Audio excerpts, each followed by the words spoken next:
எந்த கோயிலு? அ, பக்கத்துல இருக்கிற விநாயகர் கோயிலுக்கு. அந்த கோர்ட்ல இருந்து 2 தெருவு தள்ளி இருக்கே அந்த கோயிலா? அ, அ, ஆமா சார். எப்படி போனீங்க? அது அன்னைக்கு அ, நடந்தா, பைக்லயா இல்ல ஆட்டோலயா? ஆட்டோல தான் சார்.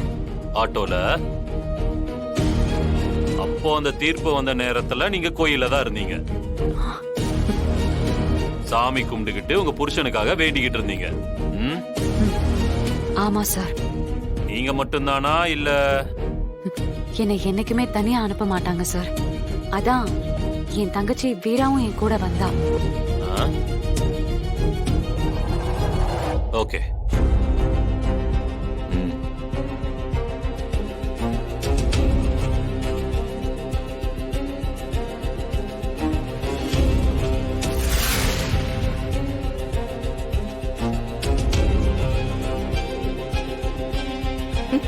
என்ன?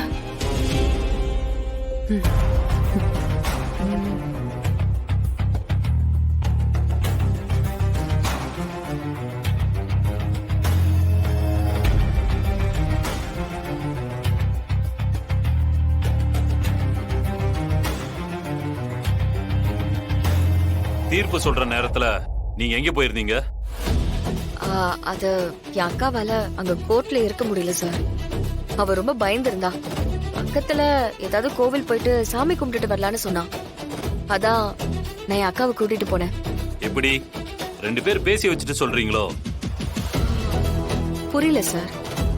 இல்ல அவங்க சொன்ன அதே பதில நீங்களும் அச்சு பிசுகாம அப்படியே சொல்றீங்களே, அதான் சொன்னேன். சார், இனிமே யார்கிட்ட விசாரிச்சாலும் அது ஒரே மாதிரி தான் சார் இருக்கும்.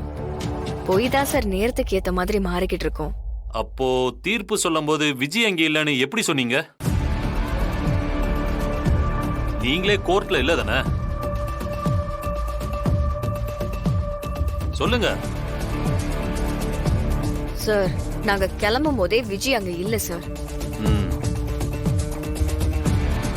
அந்த கோயில்ல சிசிடிவி கேமரா இருக்கா? எனக்கு தெரியாது சார். நான் டிபார்ட்மெண்ட்ல சொல்லி அந்த கேமரா ஃபுட்டேஜ் எல்லாம் செக் பண்ண சொல்லுவேன். நீங்க அந்த நாள்ல அங்க வந்திருந்தீங்கன்னா அதை செக் பண்ணி பார்த்தோம்னா தெரிஞ்சிடும். ம், சரிங்க சார், பண்ணுங்க. நாங்க அந்த கோவில தான் இருந்தோம். Thank you sir.